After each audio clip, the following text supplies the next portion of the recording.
نحمده ونصلي على رسوله الكريم أما بعد أعوذ بالله من الشيطان الرجيم بسم الله الرحمن الرحيم رب اشرح لي صدري ويسر لي أمري واحلل عقدة من لساني يفقهوا قولي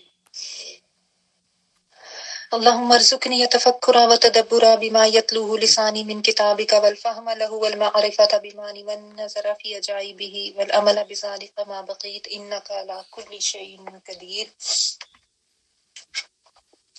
اللهم فقهنا في الدين آمین یا رب العالمین۔ آج ہم نے سورۃ ہود آیت نمبر 115 سے آنورڈز کرنا ہے۔ لاسٹ ویک جو ہم نے آیات کی تھی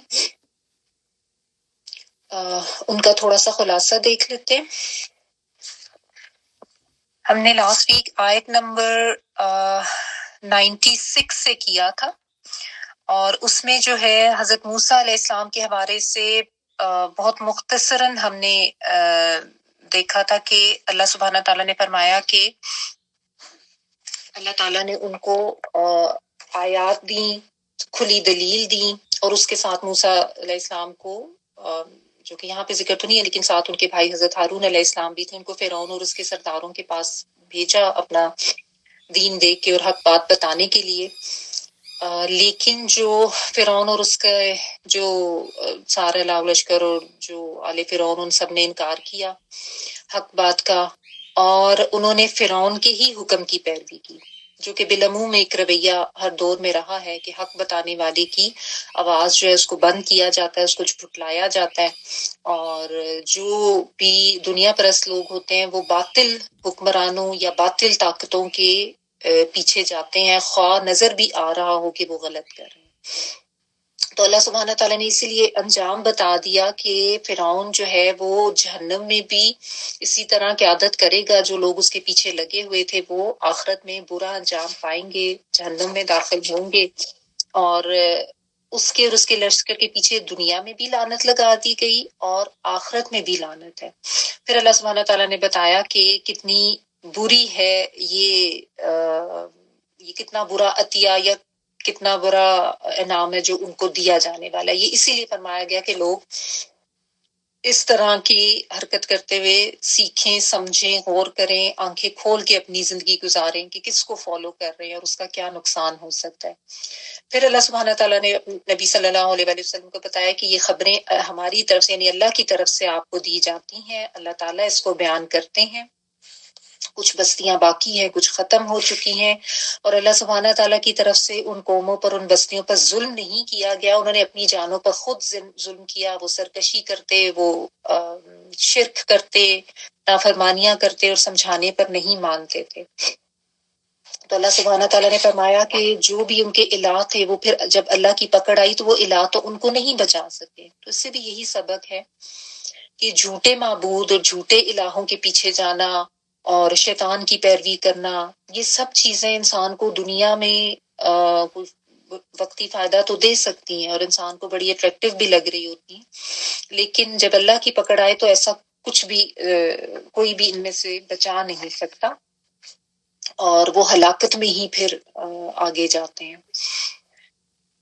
پھر اللہ سبحانہ تعالیٰ نے فرمایا کہ ظلم کرنے والی بستیوں پہ اللہ کی پکڑ شدید ہوتی ہے،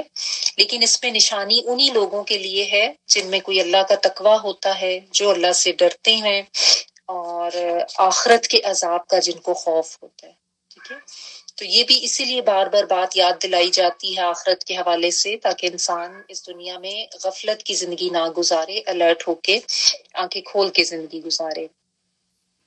کیونکہ اللہ سبحانہ تعالیٰ نے بتا دیا کہ وہ ایسا دن ہے جس دن سب کو اکٹھا کیا جائے گا، اور اس دن پہ سب کی حاضری ہوگی، گواہیاں لی جائیں گی، پھر فیصلے سنائے جائیں گے۔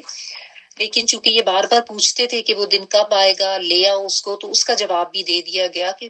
ایک مقررہ وقت تک اللہ تعالیٰ نے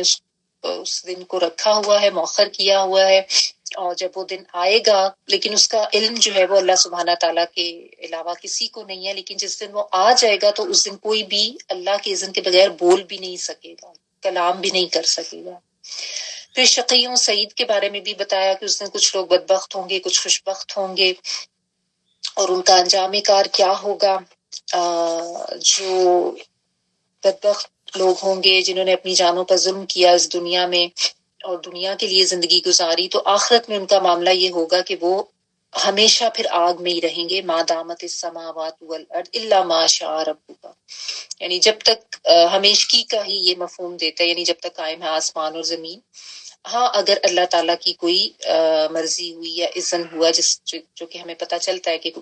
کچھ لوگوں کو جو ہے اللہ تعالیٰ جہنم میں ان کی سزا بھگتنے کے بعد وہاں سے نکال بھی لیں گے،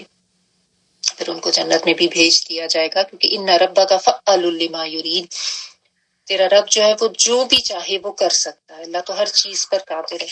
پھر بتایا کہ جو نیک بخت خوش قسمت لوگ ہوں گے وہ جنت میں رہیں گے. اور ما دامت السماوات والارض والا محاورہ یہاں پہ بھی آیا کہ ہمیشہ ہمیشہ کے لیے الا ما شاء ربک، ما سوائے اس کے یا مگر جو چاہے تیرا رب. اب اس پہ یہاں پہ کیا بات ہے، ایک پوائنٹ لاسٹ ٹائم رہ گیا تھا، غالباً شاید میں اس کو نہیں ایکسپلین طریقے سے کیا، کہ جنت میں داخلہ تو ہمیشگی کا ہی ہے. اس میں تو یعنی کوئی ایسا معاملہ نہیں ہے کہ جنت میں جائیں گے تو اس کے بعد نکالے جائیں گے. جنت میں داخلہ اور وہاں پہ رہنا اللہ کے اذن سے اور اس کے فضل و نعم و کرام سے ہمیشگی کے لیے ہوگا. اللہ تعالیٰ نے بتا بھی دیا عطاء غیر مجزور، نامنقطع ہونے والی یہ بخشش ہے. یہ تو ہمیشہ آتا ہے نا خالدین فیہا، لیکن یہ جو ما دامت السماوات والارض الا ما شاء ربک، اس سے علماء نے یہ بھی پوائنٹ نکالا ہے کہ اس سے یہ پتہ چلتا ہے کہ جنات کے بھی جو لوگوں کے درجات ہوں گے ان میں تبدیلی آئے گی. اور جس طرح ہمیں پتہ ہے حدیث سے مبارکہ سے یہ پتہ چلتا ہے کہ کسی کے ماں باپ بہت زیادہ نیکوکار ہوں گے، بلند درجات پہ ہوں گے، تو اولاد کے بھی جو درجات ہیں وہ بلند کر کے ان کو ان کے ساتھ ملا دیا جائے گا. ٹھیک ہے نا؟ تو یہ ہے کہ اللہ ما شاء ربک رہیں گے تو ہمیشگی ہے وہاں پہ، لیکن آپ کا رب چاہے تو ان کے کتنے درجات وہاں پہ بلند کرتا جائے کسی بھی وجہ سے، اپنے فضل سے، اپنے رحم سے. اور یہ اس میں ایک بات ہے، کیونکہ مرضی تو اللہ سبحانہ تعالیٰ کی ہے نا. اللہ تعالیٰ چاہیں تو جنت میں بھی لوگوں کے درجات اور سے اور بلند کریں گے، اور اس کے بارے میں ہمیں پتہ بھی چلتی ہیں ڈیٹیلز. اور ساتھ یہ بھی بتا دیا کہ جن لوگوں کی یہ عبادت کرتے ہیں ان کے بارے میں تم شک میں نہ پڑو. یہ تو بس جو باپ دادا سے انہوں نے سن رکھا ہے بس اسی بات کی پیروی کرتے ہیں، اور ہم تو پورا دینے والے ہیں ان کو، بغیر کمی کے ان کا حصہ ان کو ملے گا. پھر فرمایا آگے اگلا جو رکوع تھا کہ ہم نے موسیٰ علیہ السلام کو کتاب دی، لوگوں نے اختلاف کیا تو اللہ تعالیٰ فیصلہ کر دیں گے. لیکن صرف یہ ہے کہ اللہ تعالیٰ نے پہلے سے ان کا وقت مقرر رکھا ہوا، اس لیے فوری عذاب نہیں آتا، لیکن یہ جو ہے شک میں پڑے ہوئے ہیں. پھر یہ کہ اللہ تعالیٰ ان کے اعمال کا بدلہ ان کو دے گا، کیونکہ اللہ تعالیٰ تو خوب خبر رکھنے والے ہیں. پھر استقامت کا حکم دیا گیا کہ جس چیز کا حکم دیا گیا ہے اس پہ قائم رہو، اور جو توبہ کر کے پلٹ آئیں تمہارے ساتھ ان کے ساتھ، اور تم استقامت دکھاؤ. اور تمام مومنین کو کہا گیا کہ سرکشی نہیں دکھانی، اللہ تعالیٰ خوب دیکھنے والے ہیں. اور یہ بھی نہیں ہے کہ ظالموں کی طرف جھکاؤ ہو جائے انسان کا. اگر جو ظلم کرنے والے ہیں، چاہے مشرکین ہیں، چاہے منافقین ہیں، چاہے کوئی سرکش لوگ ہیں، ان کی طرف اگر جھکاؤ ہوگا باطل طاقتوں کی طرف، تو پھر اللہ کی پکڑ سے بچانے والا کوئی نہیں ہے، پھر کوئی مدد نہیں ملے گی. اور یہ بھی پھر فرمایا کہ اس ساری استقامت کے لیے پھر کیا چیزیں ضروری ہیں. نماز قائم کرو دن کے 2 حصوں میں، 2 کناروں پر، صبح بھی، شام بھی، اور پھر رات میں بھی. اور اس کی میں نے آپ کو تفصیل بتا دی تھی کہ اس وقت ساری نمازیں ابھی فرض نہیں ہوئی تھیں. اور ساتھ ایک بہت خوشخبری دی گئی کہ نیکیاں جو ہیں وہ برائیوں کو لے جاتی ہیں، یعنی نیک کام کرنے سے انسان کے گناہ ویسے ہی جھڑتے رہتے ہیں جو اس کے گناہ صغیرہ ہوتے ہیں. کثرت سے نیکیاں کرتے جائیں تو کثرت سے گناہ معاف ہوتے جاتے ہیں. اس کا یہ بھی مطلب بنتا ہے کہ پھر آہستہ آہستہ انسان کو گناہ اور برائیوں سے دوری ہو جاتی ہے، عادت ہی چھوٹ جاتی ہے برے کاموں کی. اور یہ بھی کہ جب معاشرے میں نیکی کے کام کثرت سے ہوتے ہیں تو پھر وہاں سے آہستہ آہستہ برائیاں گناہ دور ہوتے جاتے ہیں، سب لوگ اس طرف آ جاتے ہیں. لیکن مانے گا کون؟ نصیحت کن کے لیے ہے؟ ذالک ذکر للذاکرین، ذکر کرنے والوں کے لیے، یاد رکھنے والوں کے لیے، نصیحت پکڑنے والوں کے لیے، یا یاد دہانی جن کو کرائی جائے اور وہ اس سے نصیحت پکڑے ان کے لیے ہے. ٹھیک ہے. اور یہاں تک ہم نے کیا تھا. آگے آیت نمبر 115 پہلے پڑھتے ہیں، پھر اس کو میں تھوڑے سے اس میں جو اسباق ہیں وہ دوبارہ سے بیان کرتی ہوں. وَاصْبِرْ فَإِنَّ اللَّهَ لَا يُضِيعُ أَجْرَ الْمُحْسِنِينَ، اور آپ صبر کریں، بے شک اللہ تعالیٰ نیکوکاروں کا اجر ضائع نہیں فرماتا۔ وَاصْبِرْ، اور صبر کرو، امر کا صیغہ ہے، فَإِنَّ، تو بے شک، اللہ تعالیٰ، لا نہیں، یضیع وہ ضائع کرتا، ضاد یا اور عین، یا جو ہے وہ کے معنوں میں، داد یا عین ضائع کرنا اردو کا ورڈ ہے، اجر المحسنین احسان کرنے والوں کا، حاسین نون سے ہے۔ دیکھیں چونکہ کچھ ہدایات دی جا رہی تھیں کہ کیا کرنا ہے ایسے معاملات میں، اور ظالموں کی طرف نہیں جھکنا، استقامت دکھانی ہے، دین پر کھڑے رہنا ہے، قائم رہنا ہے، مشکلات آئیں گی، اعتراضات ہوں گے، مخالفتیں ہوں گی۔ تو ایک تو سب سے پہلے بتایا گیا اقیم الصلاۃ، نماز قائم کرو، اور دوسرا حکم یہاں پہ دیا جا رہا ہے صبر کرو۔ ٹھیک ہے، صبر کیا ہوتا ہے؟ ڈٹ جانا، جم جانا اور رک جانا۔ صبر کے ہم مختلف معنی پہلے بھی دیکھ چکے ہیں کہ جیسے کوئی منفی حالات ہیں تو اس میں مثبت رویہ رکھنا، اپنے آپ کو گناہوں سے روک کے رکھنا، یہ بھی صبر ہے۔ یعنی ظاہر گناہوں کی طرف انسان کا میلان ہو رہا ہوتا ہے، گناہوں میں اٹریکشن بھی ہوتی ہے، دنیا میں بھی اٹریکشن ہوتی ہے، لیکن جس طرف دل کر رہا ہے جانے کا، لیکن وہ اللہ اور اس کے رسول صلی اللہ علیہ وآلہ وسلم کے احکامات کے منافی ہے، تو وہاں پہ خود کو روک لینا صبر ہے۔ ٹھیک ہے، کچھ کرنے کو دل چاہ رہا ہے، وہاں پہ خود کو روک لینا صبر ہے۔ اور کہیں پہ جیسے رکنے کا دل چاہ رہا ہے، ایک میدان جہاد ہے یا کچھ ہے، لیکن وہاں پہ حکم ہے آگے بڑھنے کا، تو وہاں پہ آگے بڑھ جانا صبر ہوگا، وہ استقامت ہوگی۔ ٹھیک ہے، اور اسی طرح اللہ تعالیٰ کے احکامات پر کاربند رہنے کے لیے بھی انسان کو صبر ہی کی ضرورت ہوتی ہے۔ اگر صبر نہیں ہوگا تو انسان کبھی بھی اللہ کے احکامات پر عمل کر نہیں سکتا۔ ٹھیک ہے، تو یہ یہاں پہ بتا دیا، اور کہ صبر کرو۔ ظاہر ہے اللہ کے دین پہ جب چلتے ہیں اور حق بات جب کہی جاتی ہے، چاہے کوئی دائی ہے، چاہے کوئی فالوورز ہیں، چاہے کوئی عمل کرنے والے ہیں، جو بھی ہیں، تو جس طرح کی بھی مشکلات آئیں، اور ویسے بھی عام حالات میں ظاہر آزمائشیں، مشکلات سب کے لیے ہیں، تو اس پہ رکنا ہے، اس پہ ڈٹنا ہے، اس پہ جمنا ہے، کیونکہ یہی کامیابی کی کنجی ہے نا۔ تو یہاں پہ استقامت کی ایک اور ٹپ بتا دی گئی۔ ٹھیک ہے، پہلے نماز کے بارے میں کہا گیا، پھر صبر کے بارے میں۔ اگر آپ کو یاد ہو تو سورۃ البقرہ میں آپ نے پڑھا تھا وَاسْتَعِینُوا بِالصَّبْرِ وَالصَّلَاةِ، وہاں پہ صبر کا حکم پہلے تھا اور نماز کی بات بعد میں آئی تھی۔ یہاں پہ نماز کی بات پہلے کر دی گئی اور پھر صبر کی بات ہے۔ تو اصل میں دونوں ہی امپورٹنٹ ہیں، دونوں ہی لازم و ملزوم ہیں۔ استقامت کے لیے دونوں ہی چیزیں ضروری ہیں کہ انسان ظاہر ہے نماز جب پڑھے گا، اللہ کی عبادت میں جائے گا، تو اللہ تعالیٰ سے اس کا ایک تعلق، ایک کنیکشن مضبوط ہوتا ہے، اور اسی سے اس کو صبر ملتا ہے۔ ٹھیک ہے، اور دوسرا یہ کہ صبر جب انسان کرتا ہے تو اللہ تعالیٰ کے ساتھ جڑتا ہے اور استقامت سے رہتا ہے، ورنہ یہ ہے کہ یہ نہ ہو کہ انسان بوکھلاہٹ میں یا جزا فضا کرنے لگ جائے اور اللہ تعالیٰ سے جو ہے وہ اپنا تعلق وہ توڑ دے۔ تو یہ ہے اصل کامیابی کی ضمانت، صبر اور نماز۔ ٹھیک ہے نا، یہ سمجھ لیں کہ ہمیں دین پر ڈٹے رہنے کے لیے، اللہ کی راہ میں چلتے ہوئے جو مشکلات آ رہی ہیں ان کے لیے ڈٹے رہنے کے لیے ٹپس بتائی گئی ہیں یہاں پہ، اور بہت امپورٹنٹ ٹپس ہیں۔ ٹھیک ہے، صبر اور نماز یہی انسان کو جو ہے وہ تھام کے رکھتی ہیں، اللہ تعالیٰ پر انسان کا توکل ہو، اللہ تعالیٰ کے ساتھ جڑ کے رہے انسان، نماز پڑھے، دعائیں مانگے۔ نماز سے مراد صرف فرض نماز نہیں ہے، بس اسے تو صرف ایک اللہ تعالیٰ سے کنیکشن کی بات ہے نا، چاہے نوافل ہیں، چاہے جس طریقے سے بھی آپ جڑ رہے ہیں۔ ٹھیک ہے، تو اللہ تعالیٰ نے فرما دیا کہ محسنین کا اجر اللہ تعالیٰ ضائع نہیں کرتے۔ اس کو آپ اچھے کاموں کے معنوں میں بھی لیں گے، خیر کے کاموں میں بھی، اور جو بھی نیکی کے کام ہیں، چاہے وہ عبادات سے ریلیٹڈ ہے، چاہے وہ معاملات سے ریلیٹڈ ہے، اور اس میں احسان کو اگر آپ ایک سٹیپ آگے کے طور پہ لیں کہ اپنے فرض سے بھی بڑھ کے کرنا، تو وہ بھی اس میں آ جاتا ہے۔ اب اگر آپ عبادات کے حوالے سے لیں تو اس میں صرف فرائض تک محدود نہ رہا جائے، اس سے مزید آگے جایا جائے، سنتوں کا، نوافل کا، یعنی ایکسٹرا عبادت جو ہے اس کا اہتمام کیا جائے تو وہ احسان ہو جائے گا۔ اگر آپ معاملات میں لیں تو اس میں جس طرح کا بھی جو آپ کے فرائض بنتے ہیں اس سے بڑھ کر، چاہے کسی کی مدد کرنی ہے، چاہے کسی کو کچھ دینا ہے، چاہے کسی کے لیے پہنچنا ہے، کوئی مشورہ دینا ہے، جو بھی ہے، جس طریقے سے بھی آپ اس کو لے لیں، ٹھیک ہے نا۔ تو اللہ تعالیٰ نے یہ گارنٹی دی ہے، احسان کرنے والوں کے اجر اللہ سبحانہ تعالیٰ ضائع نہیں کرتے۔ اب جیسا چھوٹی موٹی مثال آپ جیسا کوئی مالی لحاظ سے دیکھ لیں، فرض کریں آپ نے کسی کو کوئی اجرت پہ رکھا،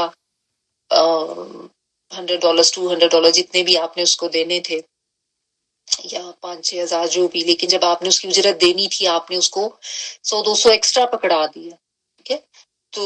یہ احسان ہو گیا۔ طے تو یہی پایا تھا کہ آپ اس کو 5,000 دیں گے یا 10,000 دیں گے، لیکن آپ نے زیادہ دے دیا، تو یہ احسان ہو گیا۔ صرف سمجھنے کے لیے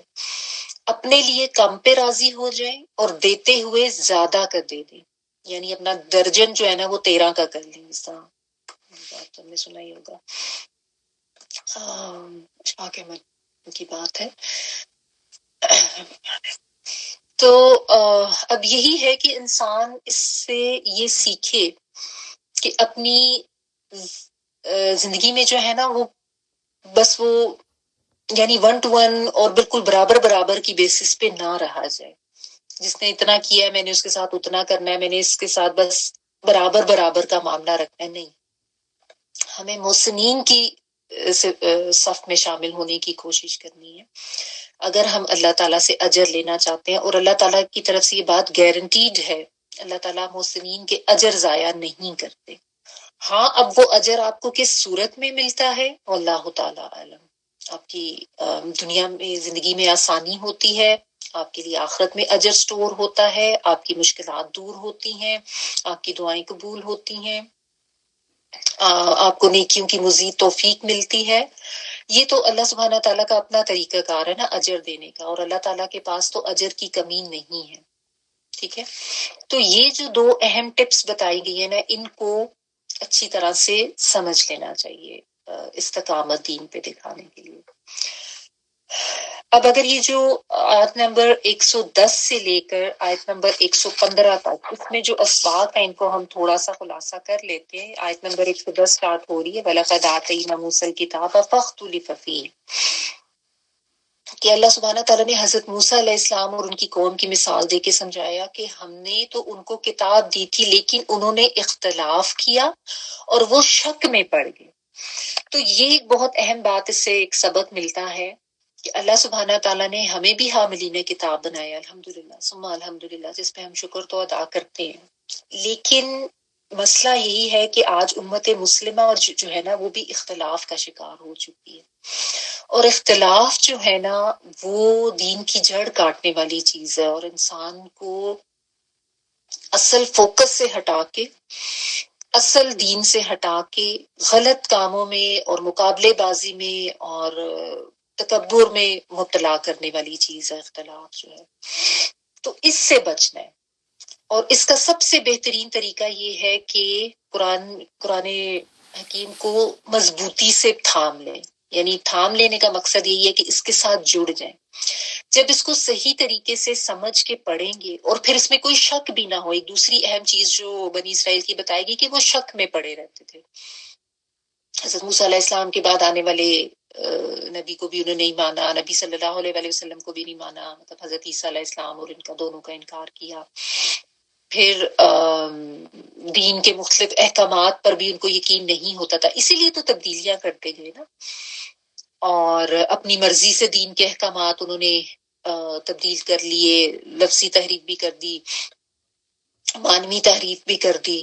تو یہ یعنی شک کا نتیجہ تھا نا، پھر اس کی وجہ سے ان میں خود بھی مختلف فرقے بنتے گئے۔ اور آج اگر آپ امت مسلمہ کا حال دیکھیں تو یہی معاملہ ہے کہ اتنے فرقے بن چکے ہیں، ہر کوئی اپنے فرقے کے اوپر بہت زیادہ فخر کر کے بیٹھا ہوا ہے، اتنا اختلاف ہے، اتنا اختلاف ہے۔ دیکھیں، ایک تو ہوتا ہے نا کہ رائے کا مختلف ہونا، ایک علمی لحاظ سے ایک دوسرے سے کوئی مختلف نظریہ رکھنا، کوئی مختلف سوچ رکھنا، وہ ایک بالکل اور چیز ہے. صحابہ کرام میں کے بھی مختلف نقطہ نظر ہوتے تھے، لیکن وہ ایک علمی اختلاف رائے ہوتا تھا جس میں ایک چیز کے اوپر آپ کہہ لیں کہ دو طرح کی رائے. آج بھی ہم دیکھتے ہیں، ہم کہتے ہیں کہ فلاں مفسرین اور علماء نے اس کے بارے میں یہ رائے دی ہے اور دوسروں نے یہ دی ہے. لیکن ایک ہوتا ہے جھگڑے والا اختلاف، جس میں انسان اس طرح اٹک جاتا ہے اپنی بات کے اوپر کہ بس جو میں کہہ رہا ہوں نا، جو مجھے سمجھ آ گئی ہے، جو ہمارے عالم صاحب نے بتا دیا ہے، بس وہی ٹھیک ہے، باقی سب غلط ہے. اس میں پھر یعنی وہ جو انتہا کی شدت پسندی اور انتہا کی ریجڈٹی انسانوں میں آ جاتی ہے، جس کے آگے وہ پھر کچھ سوچتے ہی نہیں ہے، وہاں سے معاملہ بگڑتا ہے. اس میں پھر یہی ہوتا ہے کہ اتحاد جو ہے وہ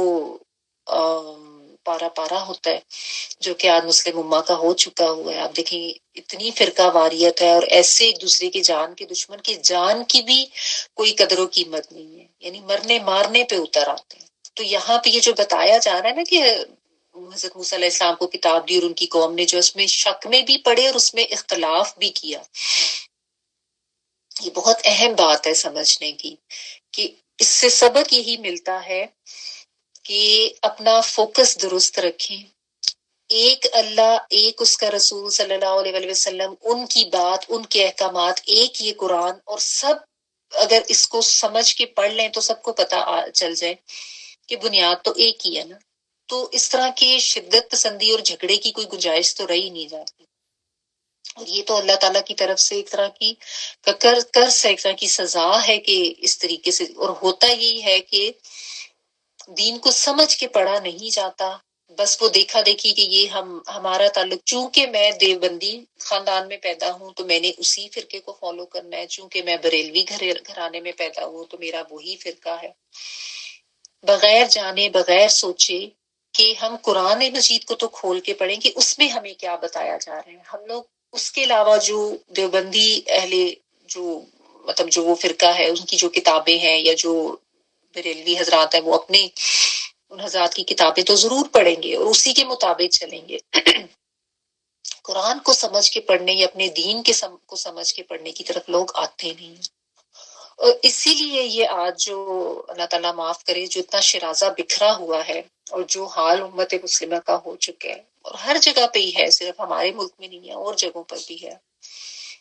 اور پھر اتنی زیادہ دشمنی ایک دوسرے کے لیے دلوں میں، اتنی قدورتیں کہ وہ پھر مسجد کے ممبر پہ بھی بیٹھ کے جو ہے وہ کس طرح کی باتیں کی جاتی ہیں، کس قدر شدت پسندی کا رویہ جو ہے اس کا اظہار کیا جاتا ہے. مسجدیں علیحدہ کر دی ہیں، مسجدوں میں داخلے ممنوع کر دی ہیں. تو دیکھیں صرف یہ تھوڑی ہے کہ موسیٰ علیہ السلام کی قوم نے اگر اختلاف کیا تھا تو صرف وہی اللہ کی پکڑ کا شکار ہوں گے اور مسلمان یا امت مسلمہ نہیں ہوگی. جو بھی ان کے نقش قدم پر چلے گا اس کے لیے معاملہ یہی ہے کہ وہ اس کے لیے معاملہ یہی ہے، وہی سزا ہے، وہی پکڑ ہے. تو بہت زیادہ ضرورت ہے آج امت مسلمہ کو جاگنے کی اور اس چیز کا شعور کے ساتھ احساس کرنے کی کہ ہم اس اختلاف سے نکلیں. یہ اختلاف بہت زیادہ نقصان دہ اور جڑ کاٹنے والی چیز ہے. اسی لیے پھر دوسری قومیں جو ہیں وہ حاوی ہوتی جا رہی ہیں نا. آج آپ دیکھیں اتنے مسلم ممالک ہیں لیکن آپس میں کسی کا کوئی اتحاد نہیں ہے، اور جو غیر مسلم حرکتیں کر رہے ہیں مسلمانوں کے ساتھ آج کہیں پہ غزہ پہ یا کہیں پہ کشمیر میں یا جہاں پہ جو ظلم بھی جہاں جہاں ہو رہا ہے، وہاں پہ آپ دیکھ لیں کوئی اتحاد مسلمانوں کا نہ نظر آتا ہے، نہ زبانی نہ کوئی عملی طور پر. تو یہ پھر یہی نقصان ہے نا اس کا. تو یہ ان آیات میں بہت اہم سبق ملتا ہے. اور پھر اللہ سبحانہ تعالیٰ نے یہ بتایا کہ جو کرو گے اس کا اجر پورا پورا ملے گا. اختلاف میں پڑھو گے، حاملین کتاب ہونے کے باوجود اگر اختلاف میں پڑھو گے تو پھر اللہ تعالیٰ کی طرف سے بدلہ تو پورا پورا ملے گا. اللہ تعالیٰ تو جو کچھ تم کر رہے ہو اس کی خبر رکھنے والا ہے نا. تو اختلاف جو ہے وہ چاہے چھوٹے لیول پر ہو، خاندانوں میں آپس میں رشتہ داروں میں، یا بڑے لیول پر قوم کے لیول پر، ایک کلیکٹیو لیول پر، جس طریقے سے بھی آپ دیکھیں، یہ ہے بہت زیادہ جڑ کاٹنے والی اور نقصان دینے والی چیز اور اللہ کی ناراضگی لینے والی چیز ہے، تو اس سے بچنا ہے۔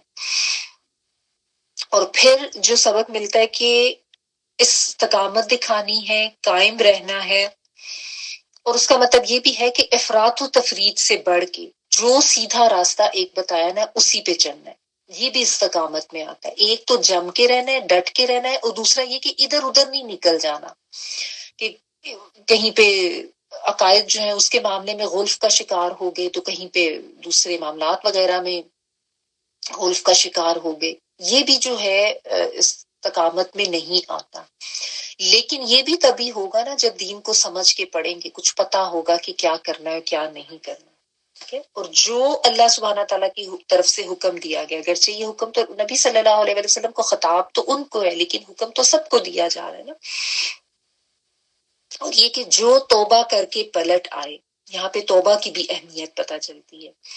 کہ توبہ کر کے پلٹ آنا یہ اللہ تعالیٰ کو بہت پسند ہے۔ تو پھر ایسے لوگوں کے ساتھ ڈٹ کے جم کے بس اپنے دین پر کھڑے ہوں اور سرکشی میں نہ پڑیں، کہیں پہ بھی اللہ کی حدود کو نہ توڑیں۔ اللہ تعالیٰ جو ہے وہ تو تمام اعمال سے واقف ہے نا، کیونکہ دیکھیں ہم دنیاوی کاموں میں تو جمتے ہیں، بہت زیادہ ڈٹتے بھی ہیں، بڑی استقامت بھی دکھاتے ہیں، بڑی محنت کر کر کے ہم اپنی دنیا کی پڑھائیاں بھی کریں گے، دنیا کے سارے کام، چاہے وہ ہمارے گھر کے کام ہیں، چاہے وہ کہ بازاروں میں شاپنگ کے کام ہیں، یا کسی بھی طرح کے کوئی سوشل میڈیا پہ یا ٹی وی دیکھنے کے کام ہے، اس میں ہم بہت زیادہ استقامت دکھاتے ہیں۔ ڈھیلے ہم پڑ جاتے ہیں جہاں پہ معاملہ دین کا آتا ہے۔ اور پھر ایک بہت اہم چیز کہ جب ہم ڈھیلے پڑتے ہیں اپنے دین سے، ڈھیلے اس لیے پڑتے ہیں کیونکہ تعلق مضبوط نہیں ہوتا نا، نہ کتاب کو مضبوطی سے تھاما ہوا ہے، اللہ کی رسی کو، نہ اللہ تعالیٰ سے تعلق مضبوط رکھا ہوا ہے، تو پھر ہوتا یہ ہے کہ انسان جو ظلم کرنے والے ہیں، جو غلط راہ پہ چل رہے ہوتے ہیں، ان کی طرف جھکنے لگ جاتا ہے نا۔ تو اللہ سبحانہ تعالیٰ نے بتا دیا کہ تمہارا جھکاؤ ایسے غلط لوگوں کی طرف نہیں ہونا چاہیے، چاہے وہ تمہارے رشتہ داری کی وجہ سے ہو، چاہے وہ ان کی کسی مقام و مرتبے اور اسٹیٹس کی وجہ سے ہو۔ جو اللہ تعالیٰ کے دین کے خلاف ہیں وہ اللہ اور اس کے رسول کے دشمن ہیں، تم نے ان کی طرف جھکاؤ نہیں دینا۔ اب اس میں انفرادی لیول پر بھی اگر دیکھ لیا جائے کہ ہم کیا کر رہے ہیں، کیا ہم اس طرح اسلام دشمن لوگوں یا اسلام دشمن طاقتوں یا نان مسلم سے کہیں اتنا تو نہیں پریس ہو چکے کہ ہم ان کے ساتھ ساتھ انہیں اتنا جھکاؤ کا شکار ہو گئے کہ وہ ان کے جیسا بننا ہم پسند کر رہے ہیں۔ اور اجتماعی لیول پر بھی ایک یعنی حکومتی سطح پر بھی اس چیز کا دھیان رکھا جانا چاہیے، وَلَا تَرْكَنُوا إِلَى الَّذِينَ ظَلَمُوا، جنہوں نے ظلم کیا ہے ان کے ساتھ مت شامل ہو جاؤ، چاہے وہ اب ظلم کسی بھی طرح کا ہے۔ ویسے اگر اپنے کو سفارتی تعلقات رکھنے ہیں وہ اور بات ہے، یا انفرادی لیول پہ اگر آپ نے کوئی میل ملاقات یا دوستی کا تعلق رکھنا ہے وہ اور بات ہے، لیکن جہاں پہ دین کی بات آئے گی وہاں پہ کمپرومائز نہیں ہونا چاہیے، ٹھیک ہے نا۔ اور پھر اللہ سبحانہ تعالیٰ نے یہ بھی بتا دیا کہ ایسا اگر کرو گے تو جہنم کی آگ تمہارا مقدر بنے گی، اور کوئی تمہیں اللہ سے بچانے والا نہیں ہوگا، کوئی تمہاری مدد نہیں کی جائے گی پھر۔ اور پھر وہی بات کہ جمنے کے لیے نماز پہ رک جاؤ، نماز قائم کرو، اور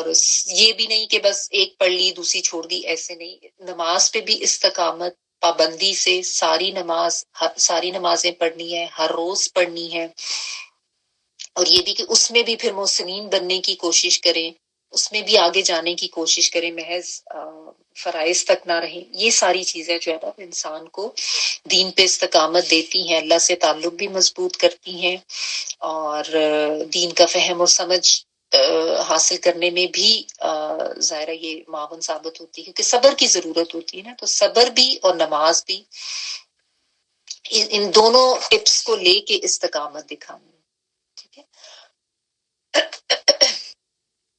اور پھر حد سے نہیں بڑھنا کسی بھی معاملے میں، اعتدال میانہ روی، یہ نہیں کہ دین کا معاملہ اب دین کی طرف آیا تو بے اعتدالی شروع کر دی یا کوئی بیلنس ہی آؤٹ کر دیا، بالکل ایسے نہیں کرنا، ٹھیک ہے۔ تو یہ کچھ اہم پوائنٹس ان آیات میں ہیں جن کو آپ نوٹ کر کے رکھ لیں، اور ہاں ساتھ ساتھ استغفار کو لازم رکھیں، کیونکہ وہ من تابہ کی بھی بات آئی نا کہ جس نے توبہ کیا، تو توبہ کی اہمیت اپنے سامنے ہمیشہ رکھیں، استغفار کو اپنے لیے لازم رکھیں. بہت سے یعنی انسان کے معاملات کو ٹھیک کرنے میں، سنوارنے میں یہ بہت معاون ہے کہ انسان اپنے اوپر استغفار کو لازم کر لے. آگے دیکھیں آیت نمبر 116 پڑھی. فَلَوْلَا كَانَ مِنَ الْقُرُونِ مِن قَبْلِكُمْ أُولُو بَقِيَّةٍ يَنْهَوْنَ عَنِ الْفَسَادِ فِي الْأَرْضِ إِلَّا قَلِيلًا مِّمَّنْ أَنْجَيْنَا مِنْهُمْ وَاتَّبَعَ الَّذِينَ ظَلَمُوا مَا أُتْرِفُوا فِيهِ وَكَانُوا مُجْرِمِينَ. سو تم سے پہلے کی امتوں میں سے ایسے صاحبان فضل و خرد کیوں نہ ہوئے، یا آپ حق والے، سمجھ والے کہہ لیں، سمجھ والے کیوں نہ ہوئے جو لوگوں کو زمین میں فساد سے روکتے، بجز ان میں سے تھوڑے سے لوگوں کے جنہیں ہم نے نجات دی. اور ظالموں نے عیش و عشرت کی پیروی کی جس میں وہ پڑے ہوئے تھے اور وہ عادی مجرم تھے.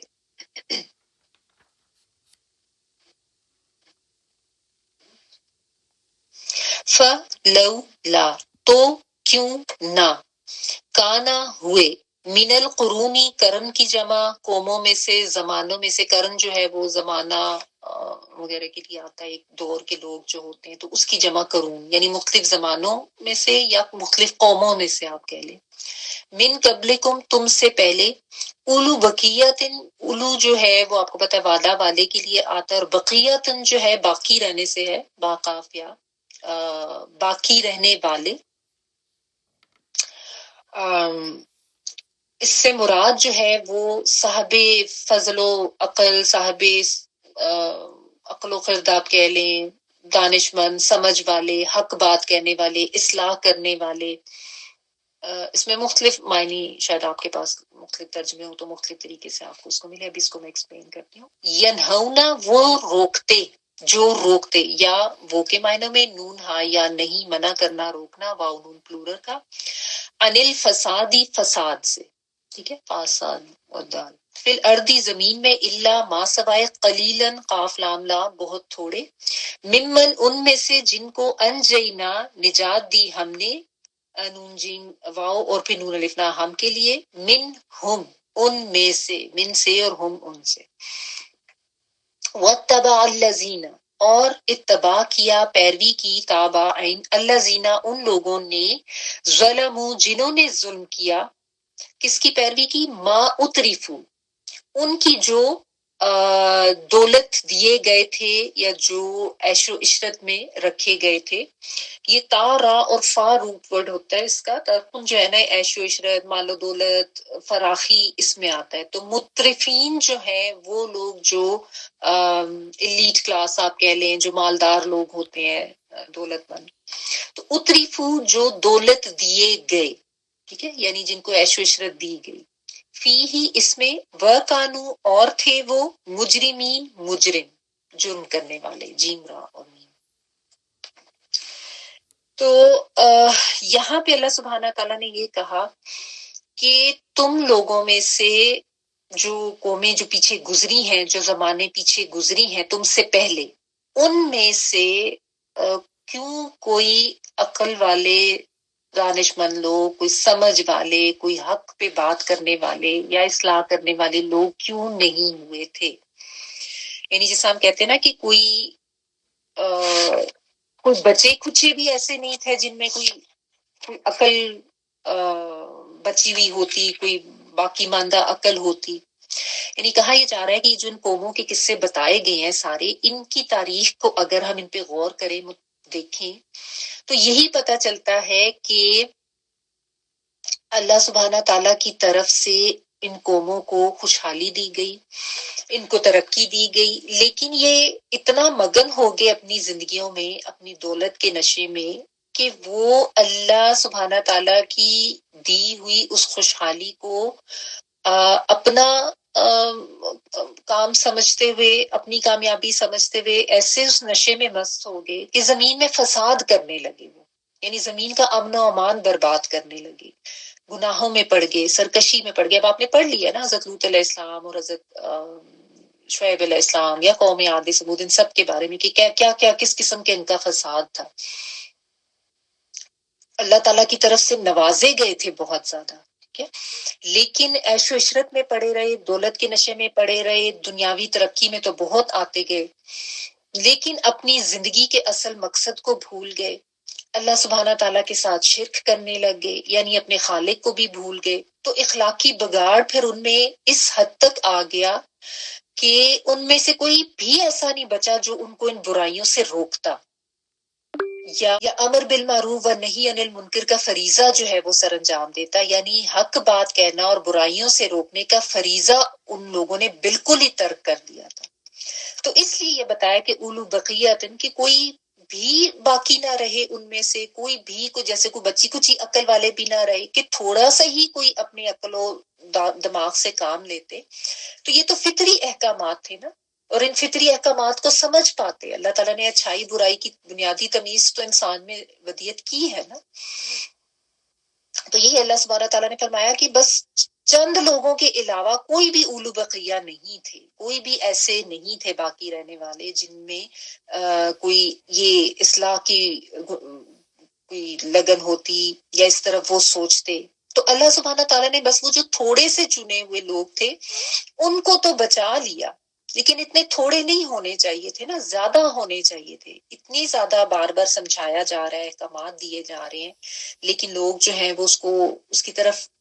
نہیں آ رہے یا نہیں انہوں نے اس کی طرف دھیان دیا، تو پھر ظاہر اللہ تعالیٰ کی طرف سے پکڑ ہوگی۔ یہ یہاں پہ جو ہے وہ اس چیز کو ایکسپلین کیا گیا۔ تو دیکھیں بات ایسی ہے نا کہ اگر آپ فرض کریں، ویسے تو آپ گھر کی صفائی کرتے ہیں، ٹھیک ہے نا، آپ کچن میں کام کریں، فرض کریں آپ سے کوئی گلاس ٹوٹ گیا، ٹھیک ہے، ایک آپ کہنے کہ ایک فساد ہو گیا، یعنی امن سے ہٹ کے میں اس معنی میں یہ بات کر رہی ہوں کہ ایک ایسی چیز ہو گئی غلط جو کہ عام نہیں ہوتی۔ اب آپ نے اس گلاس کو وہاں سے پراپرلی اس کی کرچیاں نہیں اٹھائیں تو کیا ہوگا؟ یعنی آپ نے صحیح طریقے سے اصلاح نہیں کی تو زخمی ہوں گے، یا خود زخمی ہوں گے یا کوئی اور زخمی ہوگا۔ یہی معاملہ ہے کہ غلط کام ہو رہے ہیں، فساد ہو رہے ہیں، اور لوگ بالکل جو ہے وہ آنکھیں بند کر کے بیٹھے ہوئے ہیں اور بالکل یعنی امیون ہو کے بیٹھے ہوئے ہیں، کوئی کسی کو فرق نہیں پڑ رہا، ٹھیک ہے، تو نہ خود رک رہے ہیں، نہ کوئی ایسی اہلیت ہے کہ دوسروں کو روکے، کفر و شرک بھی ہو رہا ہے، ظلم و ستم بھی ہو رہا ہے، حقوق مارے جا رہے ہیں، جو دیگر ہر طرح کی جو فساد کی صورتحال ہے وہ ہو رہی ہے، ٹھیک ہے، لیکن وہی بات ہے کہ امر بالمعروف نہیں عن المنکر کرنے والا کوئی ہے ہی نہیں، یا ہے تو بہت ہی کم ہے، ٹھیک ہے۔ تو اللہ سبحانہ تعالیٰ نے کہا کہ اکثر لوگ تو ایسے ہیں جو زمین میں فساد کرتے ہیں، ظلم کرتے ہیں، اور وہ کیا کرتے ہیں، انہوں نے ظالموں کی پیروی، جنہوں نے ظلم کیا انہوں نے مترفین کی پیروی کی، یعنی ایک بالعموم اللہ تعالیٰ نے ایک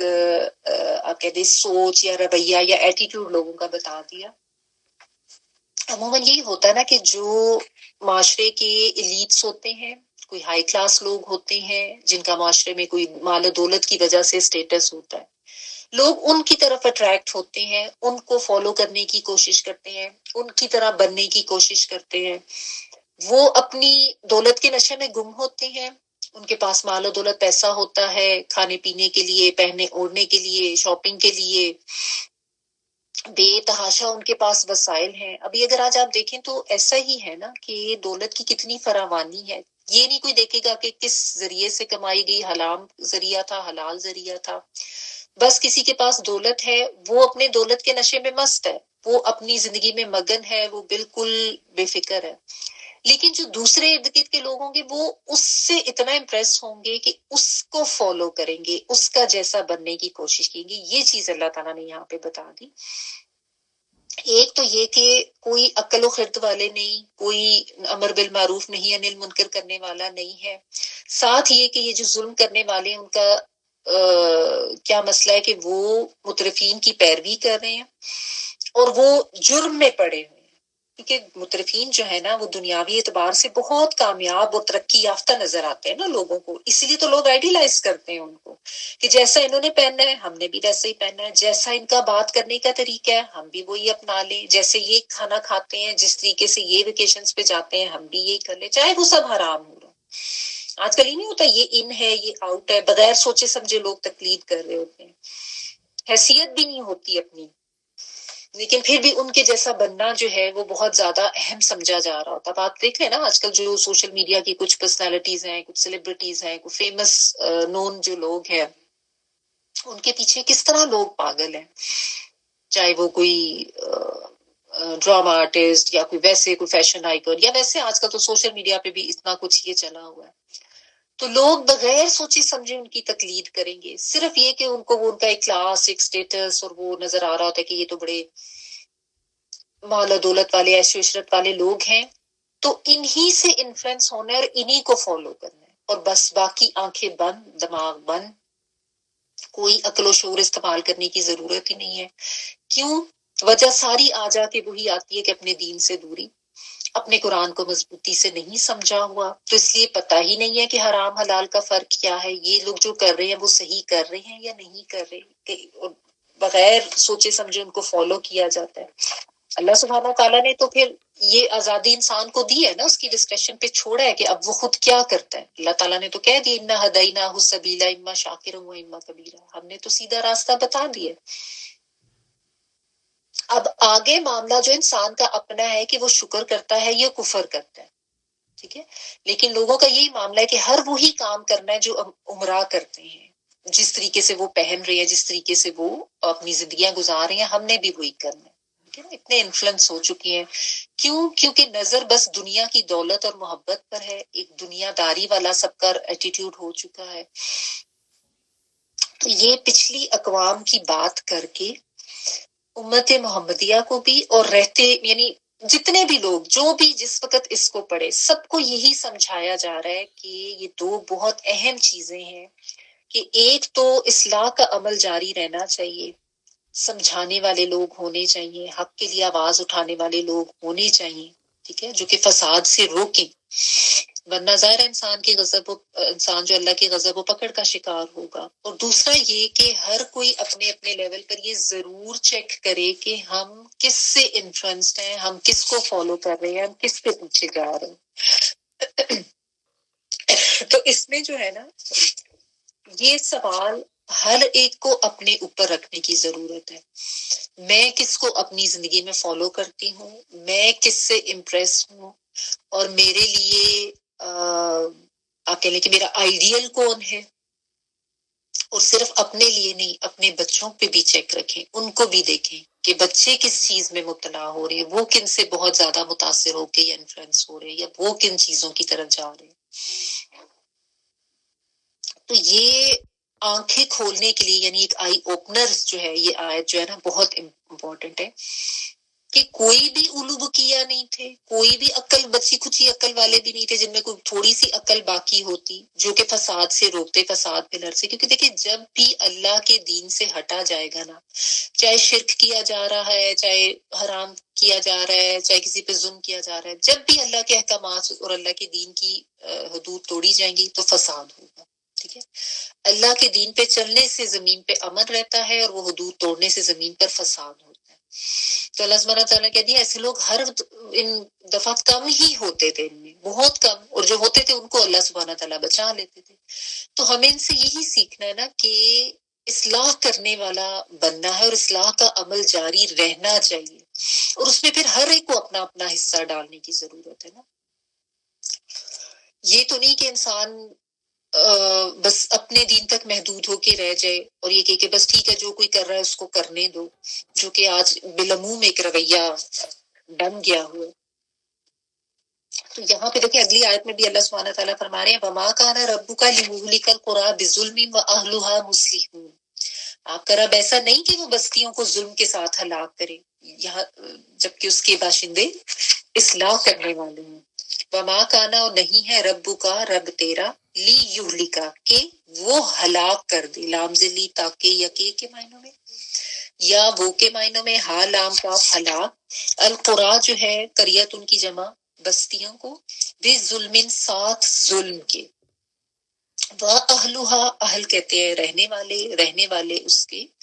مصلحون صاد لام خا اصلاح کرنے والے ہوں۔ تو یعنی اللہ سبحانہ تعالیٰ نے جو قوموں کی تباہی کا اصل ریزن ہے وہ بتا دیا کہ یہ بھی قومیں اور جتنی بھی قومیں اللہ تعالیٰ کے غضب کا شکار ہوئی، تو جن کا ذکر کیا گیا وہ بھی اور جن کا نہیں بھی کیا گیا، معاملہ یہی تھا کہ وہ ظلم کرتے تھے اپنی جانوں پہ۔ اللہ تعالیٰ نے ان کو نعمتیں دی، خوشحالی دی، دولت دی، لیکن وہ بس اس میں مگن ہو کے فساد کرنے لگے اور اتنے زیادہ بگڑ گئے کہ کوئی نیک لوگ ان کے اندر بچے ہی نہیں جو امر بالمعروف و نہی عن المنکر کا فریضہ سر انجام دیتے، یا اگر تھے بھی تو وہ اتنے کم تھے، یا اتنی ان کی آواز جو تھی وہ جیسا کہتے ہیں نا کار خانے میں طوطی کی بہت ہی کمزور آواز تھی کہ وہ ان کے کہنے سے لوگ رکے ہی نہیں، ٹھیک ہے نا، اس لیے اللہ کے غضب کا شکار ہوں، ورنہ اللہ سبحانہ تعالیٰ تو اپنے بندوں پہ ظلم نہیں کرتے، اللہ تعالیٰ بستیوں پہ ظلم کرنے والے نہیں ہیں۔ اب یہاں پہ جو ظلم ہے کہ ایک تو اس کا مطلب یہی ہے، یہ جو ہے نا وما کان ربک لیہلک القری بالظلم، کہ اللہ تعالیٰ ناحق کسی بستی کو تباہ نہیں کرتے، اللہ تعالیٰ کسی کے اوپر ظلم نہیں کرتے یہاں تک کہ اس کے اندر، جب تک کہ اس کے اندر خیر پہ رہنے والے اور خیر کا پرچار کرنے والے اور خیر اور حق بات کرنے اور اصلاح کرنے والے لوگ موجود ہیں، ٹھیک ہے۔ تو پھر اس میں ظلم میں ظاہر ہے یہ بھی آ جاتا ہے کہ انفرادی لیول پر اگر کوئی کر رہا ہے، فرض کریں کوئی شرک بھی کر رہا ہے، اگر آپ اس کو ظلم کو شرک سے لیں تو کر رہا ہے، لیکن جب اجتماعی لیول پر اس کے اگینسٹ ایک اصلاح کا عمل جاری ہے اور روکا جا رہا ہے تب تک تو وہ بچت ہے، ٹھیک ہے، لیکن جب وہ انفرادی لیول سے نکل کے معاملہ اجتماعی لیول پر پھیلے گا، کوئی بھی کسی کو نہیں روکے گا، ٹھیک ہے، تو پھر تو اللہ کی پکڑ آئے گی۔ یعنی ہر اجتماعی نظام میں کچھ ایسے نیک لوگ ہونے ضروری ہیں جو کہ خود بھی ہدایت پہ ہوں، خیر کی دعوت رہیں اور اس کے علاوہ خیر پہ رہیں اور خیر کی طرف بلانے والے بھی ہوں اور شر سے روکنے والے بھی ہوں، کہ اللہ سبحانہ تعالیٰ کو یہی تو مطلوب ہے اپنے بندوں سے کہ وہ نیکی کی طرف ہدایت کے راستے پر آئیں اور برائیوں سے نہ صرف یہ کہ خود بچیں، دوسروں کو بھی روکنے کی کوشش کریں، ٹھیک ہے نا۔ تو یہ وہی بات ہے کہ جب تک انسان کے اندر کچھ خیر باقی رہتی ہے تو یہ معاملہ تو چلتا رہتا ہے، لیکن کوئی گروہ یا کوئی قوم یا کوئی بستی بالکل ہی یعنی خالی ہو جائے ان چیزوں سے اور صرف اس کے اندر شر ہی رہ جائے اور خیر بالکل ختم ہو جائے اور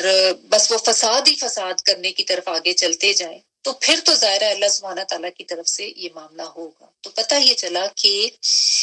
اصلاح کا عمل جاری رہتا رہے، لوگ حق بات کہنے والے باقی رہیں تو اللہ تعالیٰ کی سزا اور پکڑ سے دوری رہتی ہے، یہ اتنا زیادہ اہم عمل ہے۔ اور جب یہ چھوڑ دیا جاتا ہے، جیسا نبی صلی اللہ علیہ وسلم کی حدیث ہے کہ جب امر بالمعروف و نہی عن المنکر چھوڑ دیا جاتا ہے تو پھر دعائیں بھی قبول نہیں ہوتی۔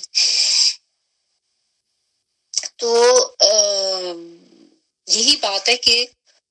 جب قوم کی حالت ایسی ہو جائے نا کہ بیچ میں اتنے لوگ گناہ گار ہیں، اتنے لوگ ظلم کر رہے ہیں، لیکن چونکہ وہ مترفین ہے، نہ ان کو روکا جا رہا ہے بلکہ الٹا ان کو فالو کیا جا رہا ہے، اور اگر کوئی حق بات بتانے کے لیے آتا ہے تو اس کے اگینسٹ ہو جاتے ہیں، سب اس کو اوپر ظلم کر کے اس کو روکنے کی کوشش کرتے ہیں، تو بس پھر سمجھ لیں کہ پھر تو اللہ کی پکڑ آئے گی جب یہ والی سچویشن آ جائے نا کہ بالکل ہی یعنی وہ قوم جو ہے وہ خیر سے خالی ہی ہوتی جا رہی ہے۔ ورنہ اگر دعوت حق دینے والے، حق بات کہنے والے عناصر اگر موجود رہیں معاشرے میں تو اتنی تعداد میں ہوں تو کہ وہ فساد کو روکنے میں کامیاب ہو جائیں اور اصلاح کرنے میں کامیاب ہو جائیں تو پھر اللہ تعالیٰ کی طرف سے عذاب نہیں ہوتا، ٹھیک ہے۔ تو یہ جو ایک کوشش ہے نا یہ زیادہ سے زیادہ لیول پر ہونی چاہیے اور کنٹینیوس لیول پر ہونی چاہیے، اور حق بات کہنے والوں کا ساتھ دینا چاہیے، یہ نہیں کرنا چاہیے کہ ان کو بالکل ہی نظر انداز کر کے ظالموں کا ساتھ، وہی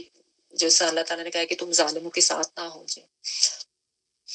لیکن آج انفارچونیٹلی معاملہ یہی ہو گیا تھا کہ دین جو ہے وہ ہماری ترجیح تو رہا ہی نہیں ہے نا، ہماری تو ترجیحات ہی بدل گئی ہیں، تو امت مسلمہ ہے، دعویٰ بھی یہی کرتے ہیں،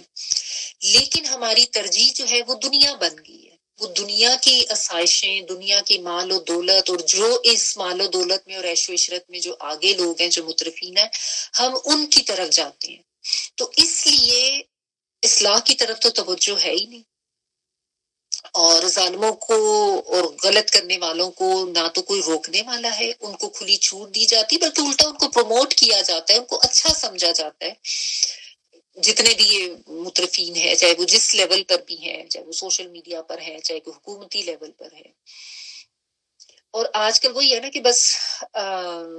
کسی کے دین کو چھیڑو نہیں، اور اپنا دین جو ہے وہ چھوڑو نہیں، بس اپنا دین کرتے رہو، کسی کو کچھ کہنے کی ضرورت نہیں۔ یہ جو آج سوچ ہو گئی ہے نا، اگر کوئی کسی کو سمجھانے کی کوشش کرتا ہے تو بہت سے لوگ آ کے اس کے اوپر حملہ کر دیتے ہیں کہ تمہیں کیا ضرورت پڑی ہے، ہر کوئی اپنے لیے آزاد ہے، جس کا جو دل کرے وہ کرے، کوئی کسی کے اوپر اعتراض کرنے کی ضرورت نہیں ہے۔ آج کل یہ ایک سوچ بہت عام ہو گئی ہے،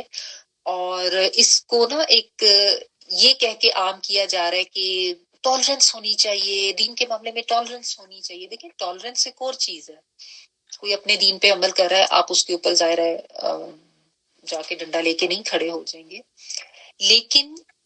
جو اس دین میں داخل ہے، جو مسلمان ہونے کا دعویٰ کرتا ہے، اگر وہ غلط طرف جا رہا ہے، اگر وہ حدود کراس کر رہا ہے، تو اس کو کس نے روکنا ہے، اس کو کس نے سمجھانا ہے؟ کوئی حق بات کہنے والا تو ہو، کوئی اس چیز کے اوپر آواز اٹھانے والا ہو۔ آج اگر آپ اپنے معاشرے میں دیکھیں تو یہ جو ہم جنس پرستی، LGBT، یہ ساری چیزیں آہستہ آہستہ ہمارے اندر انجیکٹ کی گئی ہیں ہمارے معاشرے میں۔ الحمدللہ اس کے اوپر لوگ آواز اٹھا رہے ہیں، اور اس کے لیے روک تھام بھی ہو رہی ہے مختلف سطحوں پہ، سوشل میڈیا پہ بھی لوگ ہیں، اور علماء بھی اس کے اوپر بات کر رہے ہیں۔ اس کے علاوہ اور بھی بہت سی چیزیں ہیں جو دین کے حوالے سے غلط ہوتی ہیں، تو یہ اصلاح کا عمل جو ہے نا، یہ اتنا زیادہ اہم ہے، اتنا زیادہ ضروری ہے کہ یہ اگر ہوتا رہے گا تو پکڑ سے بچت ہوتی رہے گی۔ جہاں پہ قوم جو ہے وہ سیکھ لے، سمجھ لے، اس طرف آ جائے۔ دیکھیں، حضرت یونس علیہ السلام کی قوم کے بارے میں ہم نے پڑھا نا کہ انہوں نے فوراً توبہ طائب کری، سب اکٹھے ہو گئے آسمان کے نیچے، اور اللہ تعالیٰ سے انہوں نے معافی مانگی، اور سب کو پتہ ہی ہے ان کی قوم کا کہ بے تحاشا انہوں نے استغفار کی، اصلاح کا عمل شروع کر دیا، توبہ کر لی، تو اللہ سبحانہ تعالیٰ نے ان پہ سے عذاب روک دیا۔ تو یہ توبہ، استغفار، اصلاح، حق بات کہنا، یہ ساری چیزیں اتنی زیادہ اہم ہیں، لیکن مسئلہ یہ کہ ہم اس چیز کو سمجھتے نہیں ہے نا کہ تباہی کیوں ہوتی ہے۔ جب اصلاح کرنے والے ختم ہو جاتے ہیں، اور جب حق بات کہنے والے ختم ہو جاتے ہیں، یا جو آج ہمارے معاشرے کا حال ہو چکا ہے کہ جو حق بات کرے گا اس کو اتنا برا سمجھا جائے گا، اس کو اتنا ٹارگٹ کیا جائے گا، اس کے اوپر ظلم کیا جائے گا، سب لوگ جو ہے وہ اس کو پوائنٹ آؤٹ کر کے ڈنڈا لے کے اس کے اوپر آواز اٹھانا شروع کر دیں گے، اور اس کے خلاف ہو جاتے ہیں۔ تو یہی بات ہے کہ اللہ سبحانہ تعالیٰ تو ظلم نہیں کرتے، اللہ تعالیٰ تو کسی قوم یا کسی وستو کی ہلاکت جو ہے اس کی طرف نہیں جاتے جب تک کہ وہ خود اپنی ہلاکت کا سامان نہ کر لے، ٹھیک ہے نا؟ اگر کوئی ایسے عناصر موجود ہوں تو پھر ٹھیک ہے، پھر اللہ تعالیٰ کی طرف سے مہلت بھی ملتی ہے، اللہ تعالیٰ کی طرف سے سزا بھی نہیں آتی۔ تو یہ ہر ایک کو اپنے اپنے لیول پر سمجھنے کی ضرورت ہے، حق بات کہنے کی اہمیت، اصلاح کرنے کی اہمیت۔ لیکن اب یہاں پہ دیکھیں، دو آپ کہہ لیں کہ کردار بتائے گئے ہیں نا، ظلم کرنے والے جو مترفین کو فالو کرتے ہیں، اور اولو بقیہ جو عقل والے، جو سمجھ والے، جو فہم والے، لیکن وہ تھوڑے ہی ہوتے ہیں، ہر معاشرے میں ایسے ہی ہوتا ہے۔ آپ دیکھیں، مترفین زیادہ ہیں یا غلط کام کرنے والے زیادہ ہیں، اور انہی کو فالو کر رہے ہیں۔ ایک بڑی تعداد جو ہے وہ ایسی ہوگی، مترفین کو فالو کرنے والی، ایلیٹس کو فالو کرنے والی، عیش و عشرت میں پڑے ہوئے لوگوں کو فالو کرنے والی، جو کہ غلط ہی طرف جا رہے ہیں، ٹھیک ہے نا؟ اور دوسری طرف جو اصلاح کرنے والے ہوتے ہیں وہ آٹے میں نمک کے ہی برابر ہوتے ہیں، بہت تھوڑے ہوتے ہیں۔ تو یہ تعداد اگر بڑھتی رہے، زیادہ رہے، تو پھر تو بچت ہے قوم کی، ورنہ یہ آہستہ آہستہ آہستہ بالکل ہی، جب معاشرہ جو ہے وہ بالکل ہی امیون ہو جائے اس لحاظ سے، اور پھر کوئی بھی حق بات کہنے والا نہیں رہے، تو پھر ظاہر ہے اللہ تعالیٰ کی طرف سے پکڑ آتی ہے۔